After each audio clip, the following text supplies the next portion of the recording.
Ya, jadi memang justru itulah yang menjadi mimpi kita di sini ya. Kita tidak mau dibatasi oleh apapun untuk membuka komunikasi. Gereja ini adalah gereja kita bersama. Kita berhak untuk bicara bersama, berpikir bersama, karena kita adalah stakeholder bersama-sama di gereja kita ini ya. Soal calon bisop ya, saya pikir ya sudah banyak juga. Di sini tadi, oh, Pak Pendeta Saat Tobing itu calon bisop. Tadi dia sudah bicara. Saya belum mendengar apakah ada pendeta Palge Manurung di Zoom. Saya belum tahu. Beliau juga saya tahu calon bisop. Lalu pendeta Eber Lubis katanya juga adalah calon bisop. Apakah ada di Zoom? Saya tidak tahu. Lalu ada pendeta Susanto Rambe, pernah juga dia bilang dia mau jadi bisop.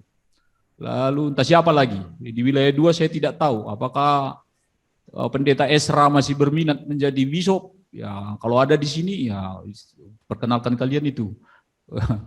Tapi yang saya pikir begini teman-teman, saya yang dikatakan oleh pendeta Ridwan tadi menurut saya penting. Kalaupun kita memang seperti kata Pak Fajar tadi, ini kalau sudah mau konak ribut katanya, sebetulnya tidak ribut. Gak usah takut juga ribut kalau ributnya itu betul-betul bunyi gitu. Hanya orang ribut bising tapi tak bunyi. Maksudnya bising tapi tak berisi. Apa yang kita ributkan? Kalau kita ribut karena konsep, karena visi, karena pikiran-pikiran, saya pikir itu sangat baik sehingga kita bisa melihat kira-kira ya gereja kita ini kalau misalnya pendeta Esra itu jadi bisop, apa yang mau dikerjakannya? Sudah cukuplah itu. Kita memilih seperti memilih kucing dalam karung misalnya kan, janganlah. Kenapa kita tidak bedah isi kepalanya? Saya pikir itu baik ya, saya pikir itu cara berpikir yang sehat. Ya silakanlah, ya, bapak-bapak yang mau mencalonkan bisop juga ya janganlah pula malu-malu kucing. Ya, sampaikan kepada kami Pak, apa yang mau kau buat? Supaya kami tahu. Iya kan? Kalau kalian kasih tahu kepada kami, bapak-bapak kami calon bisop, apa yang ada di pikiran kalian untuk memajukan gereja ini? Ya itu memang ditunggu oleh jemaat dan saya tunggu juga. Karena saya nggak mau memilih orang karena saya lihat ganteng atau karena saya lihat enggak lah. Gereja ini nggak bisa dipimpin orang ganteng. Ganteng tapi kalau cemerlang, itulah dia pula kan. Berdiri dia di mimbar itu termantap makan. Tapi kalau ganteng aja lalu di situ pelengak-pelengok kata istilah orang yang sekarang ini, lalu gereja ini tak kemana-mana. What for? Maaf lah ya kalau saya harus mengatakan begitu. Saya orang yang sangat open. Ya siapa saja saya bisa terima. Tetapi bukakan ya, apa yang saudara-saudari apa itu tadi mungkin yang dikatakan oleh si Ridwan. Nanti kita lihat apakah memang Bapak calon bisop ini bersedia untuk difasilitasi. Ya berbicara secara terbuka dan bila perlu memperdebatkan apa yang menurut mereka baik untuk kemajuan gereja ini ke depan. Saya lihat Pak kan terpancing abang saya ini. Pak Esra, pendeta Esra. Sudah saya lihat dia mengacung-mengacung. Sesudah pendeta Esra nanti pendeta Haris Pulo si Agian. Dia nggak tahu, nggak calon bisop itu kan. Iya Bang. Silakan Pak, Bang Esra. Sebelum ke Bang Esra. Ya, kalau boleh poin-poinnya Bang ya. Siap. Baik, terima kasih moderator. Yang pertama, apa yang kita bicarakan tentu adalah latar belakang. Tidak sekedar sebuah narasi atau diksi yang dibuat doa untuk GMI, perbaikan GMI. Berarti ada sesuatu di balik itu tentunya. Segala peristiwa, apakah itu baik atau tidak baik, tergantung bagaimana kita cara pandangnya. Itu juga melandasi munculnya sebuah dinamika peradaban baru. Contohnya agama. Agama besar mana yang muncul bukan dari sebuah keresahan? Agama besar mana yang muncul bukan dari sebuah ketidakpastian yang terjadi pada saat itu?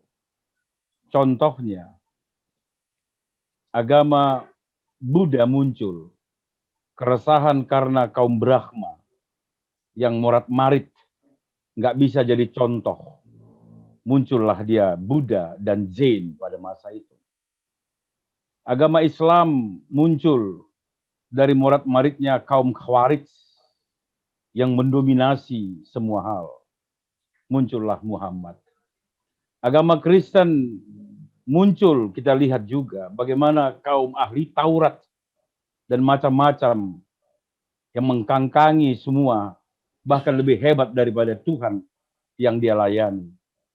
Muncullah dia. Saya nggak berpanjang di sana, tetapi kita bisa melihat semua muncul dari keresahan. Bahkan gereja Metodis muncul dari keresahan John Wesley. Hal yang biasa, seperti kata Adinda Fernando tadi. Hal yang biasa semuanya itu. Tapi bagaimana itu menjadi formula yang bagus, yang berguna untuk generasi berikutnya, itu yang perlu kita catat. Mungkin hari ini, ketika kita berbicara situasi berdoa untuk GMI perbaikan, ini keresahan. Ini keresahan, tapi keresahan ini bagaimana menyikapinya? Kita resah. Saya sangat tertegun, bahkan tidak enak, sangat-sangat tidak enak kalau saya katakan saya tahan air mata saya. Bagaimana tadi Silih bangun berbicara. Dan itu betul yang disampaikannya itu.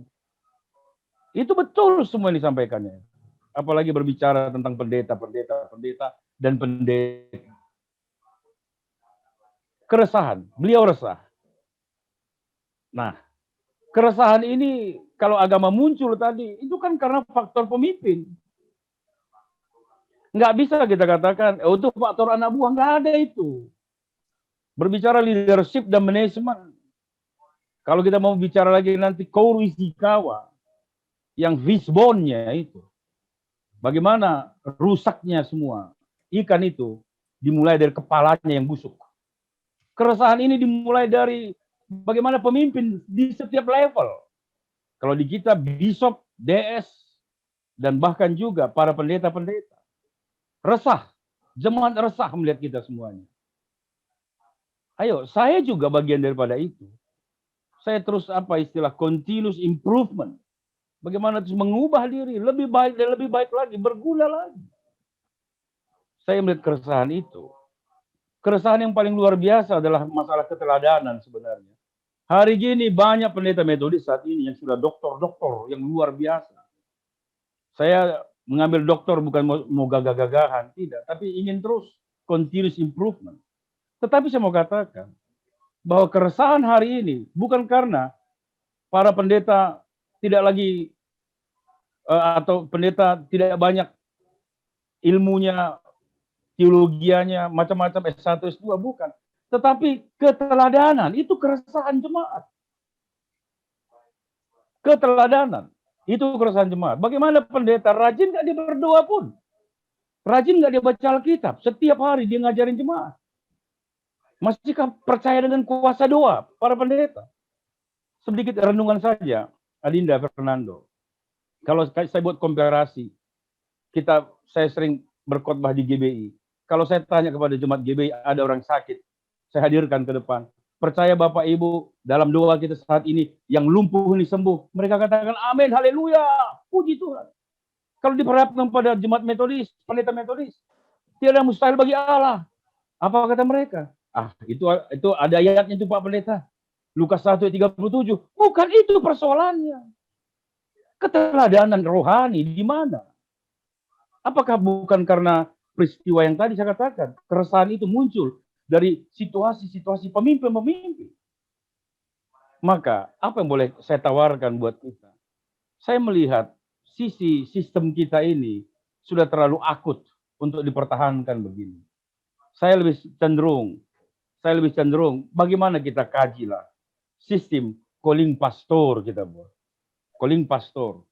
Di sana akan teruji manakah jerami, kalau saya pakai istilah ini, mana jerami, mana emas. Jangan takut para pendeta. Mari lakukan asah diri kita masing-masing di depan Tuhan. Terima kasih Adinda. Baik, mantap Bang. Konkret ya, calling pastor. Yes. Sip. Itu kan apa namanya ya, sesuatu yang seharusnya dipercakapkan dengan serius kan, sudah dikemukakan oleh Bang Esra, Pendeta Esra. Ya, dia berpikir memang ya sampai saat ini dia mungkin berpikir kalau dengan calling pastor maka kami para pendeta ini tentu akan menghadap kepada jemaat, bukan menghadap kepada pimpinan. Karena kami sebetulnya menjadi pendeta adalah untuk melayani jemaat, bukan untuk melayani pimpinan, kan begitu. Mungkin saya hanya meraba-raba saja apa yang ada di balik pikirannya abang Anda Esra ini. Sekali lagi, Ya. tidak perlu persoalan kuasa di sana lagi. Kita bicara Ya. menghadap Tuhan semuanya. Betul. Jadi kita para hamba Tuhan ini sebetulnya mau menghadap kepada jemaat atau menghadap kepada pimpinan. Nah, begitu, itu calon bishop itu kan yang ngomong itu. Lihat kalian itu, kita lihat, jangan cuman ngomong satu di luar sana seperti kata Pak Fajar Lim, datang ke rumah macam tahap apa dibilangi misalnya, lalu kita memilih itu. Kalau Anda mau menjadi pemimpin gereja ini, kemukakan secara transparan apa yang Anda mau lakukan. Karena jemaat kita ini pun nggak bodoh-bodoh lagi sebetulnya, lebih pintar mereka, tahu mereka itu menganalisis, biarkan mereka menganalisisnya. Sehingga betul tadi, apa yang diharapkan dalam khotbah tadi itu sebetulnya juga harus bergantung kepada upaya kita juga untuk setidak-tidaknya menyehatkan pikiran kita. Jadi udah ada. Oke, lalu ya sudah begitu banyak tadi ya soal-soal kependetaan, soal ini itu banyak. Nanti kami sudah inventarisir di sini. Tadi Pak Bang Esra secara konkret sudah mengemukakan apa yang ada di pikirannya. Mungkin ada calon bishop lain di sini, saya buka saja tadi saya sambut saja apa yang dikatakan oleh Ridwan tadi. Ngapain tunggu-tunggu kan kalau sudah ada di sini. Kalau besok dia baru ada, besok kita tanya. Pak Sahat Tobing mau jadi bishop. Ya Pak, ya coba dulu kita dengar. Kira-kira sejauh ini, misalnya apa yang dipikirkan oleh Sahat Tobing tentang soal-soal yang tadi sudah menjadi keluhan. Atau katakanlah menjadi pergumulan yang datang dari bawah itu ya.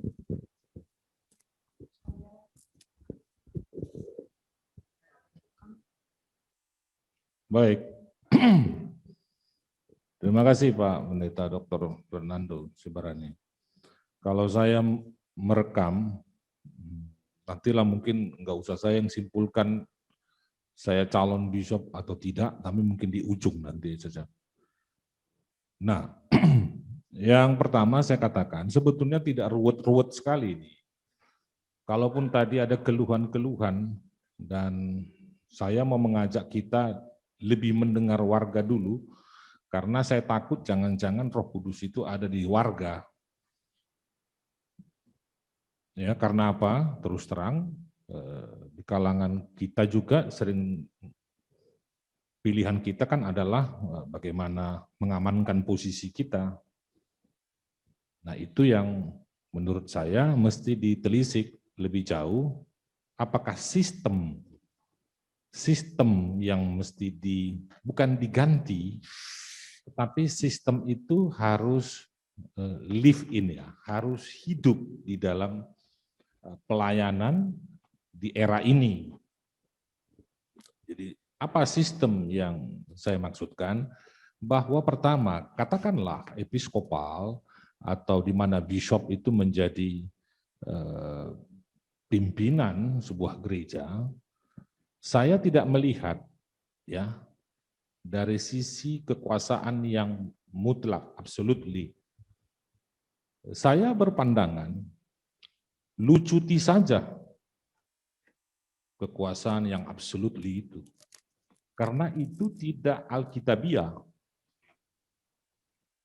Itu sangat kental dengan kemanusiaan kita yang menginginkan kuasa yang absolut, memiliki hak-hak veto, dan seterusnya. Itu yang pertama mau saya lucuti. Seorang pemimpin yang dalam konteks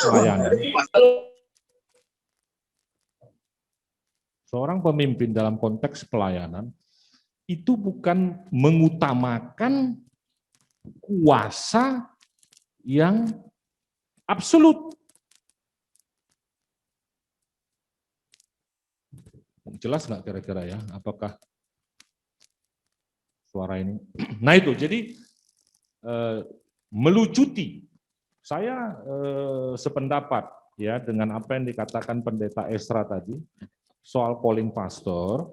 Hanya saja begini, calling pastor itu kan bukan serta-merta menjadi kongregasional, ya. Bukan juga presbiterial, tetapi bahwa warga turut dilibatkan di dalam melakukan seleksi alam terhadap para pendeta, itu menjadi penting. Jadi sehingga tadi saya dengar apa yang dikatakan oleh siapa tadi penanya, tiap tahun resah, pindah, terpaksa harus siapkan cincin, salib emas, gonjang-ganjing, dan seterusnya. Bukan saja pada jemaat yang resah, tetapi pendeta itu pun setiap menghadiri sebuah konferensi menjadi resah. Sebetulnya tak perlu resah, karena kemanapun seseorang itu ditempatkan dia harus siap. Tetapi apa dasar memindahkan, apa dasar mengangkat seseorang dari satu tempat ke tempat yang lain, harus punya parameter, dan jemaat itu didengar. Saya mau katakan kalau dari konsep saya mau melihat dan harus kita mendengar suara jemaat. Karena jemaatlah yang menjadi seleksi terhadap kita. Jangan kita bodoh-bodohi.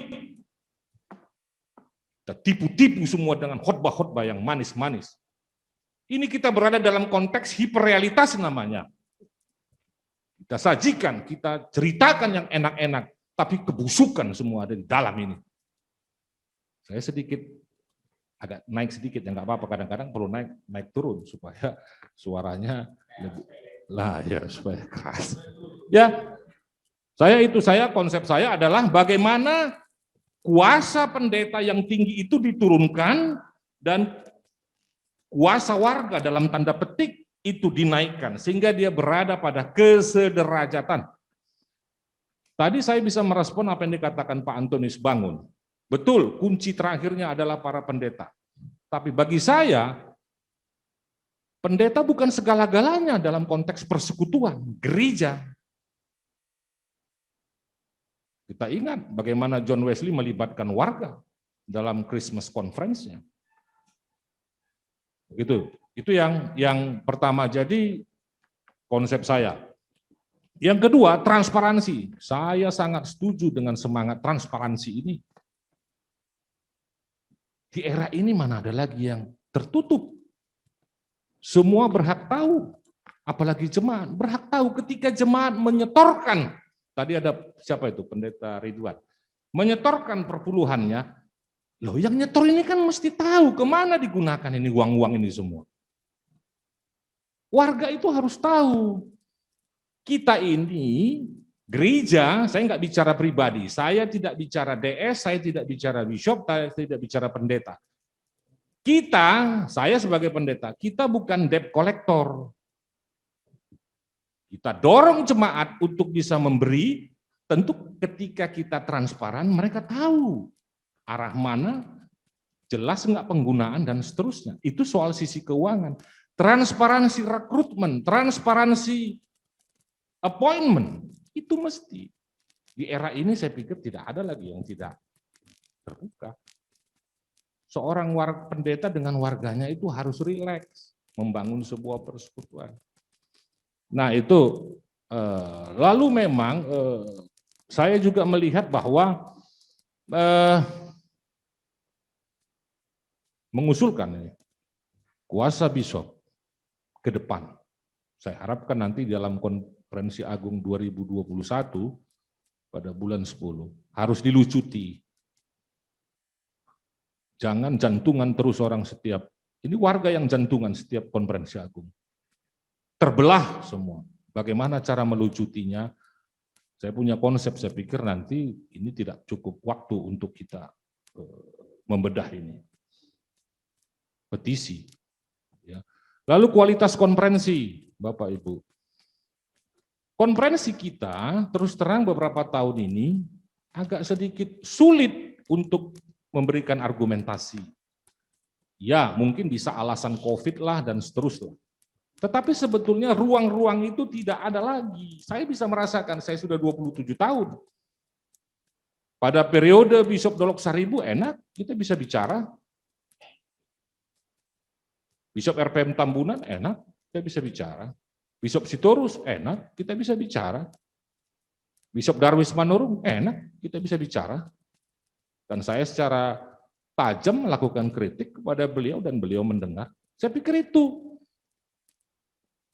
Nah, jadi bagaimana konferensi kita itu supaya berkualitas, itu berikanlah ruang-ruang bagi peserta itu. Karena saya katakan tadi, ketika seseorang mau menjadi bishop, dia bukan sumber kebenaran. Kebenaran itu ada di mana-mana. Maka pada akhirnya, gereja metodis ini akan mengalami perubahan yang radikal. Nah, tadi saya bicara 3 poin sebetulnya yang akan menjadi target saya kalau GMI ini mau lebih baik. Saya pikir kita tetap berdoa untuk Bishop KW Sinurat agar dia diberikan kesehatan, hikmat untuk memimpin mungkin beberapa bulan ke depan. Lalu kita berdoa untuk siapa tadi? Calon-calon Bishop Pendeta Palge, Pendeta siapa? Ebert, Pendeta Susanto Rambe, Pendeta Esra sih, saya pernah tanya dia bilang nggak tahu dia pernah bilang belum pernah bilang. Kemarin sih saya telepon dia ngomong-ngomong soal calling pastor itu, kemarin udah ada diskusi kami tentang itu. Lalu siapa lagi calon-calon lain? Jadi kalau ditanya tadi, Pak, ini saya harus jawab. Kalau Pak moderator tadi mengatakan apakah saya akan mencalon, dengan segala keberadaan saya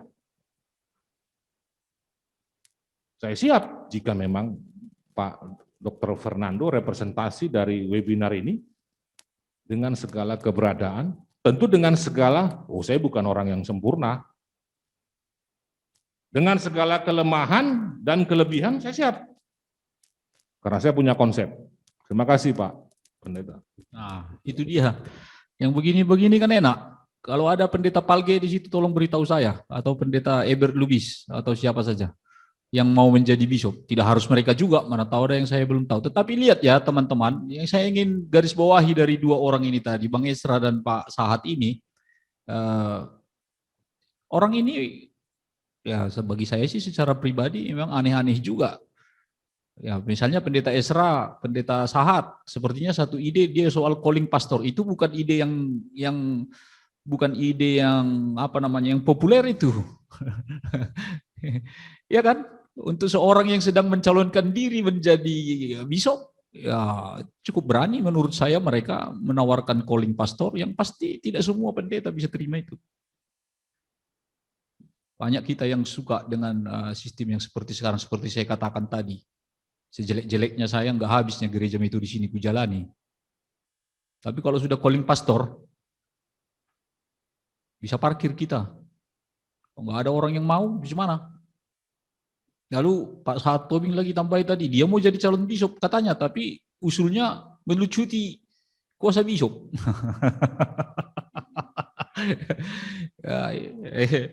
Melucuti kuasa bishop, lalu mau bikin transparan gitu ya.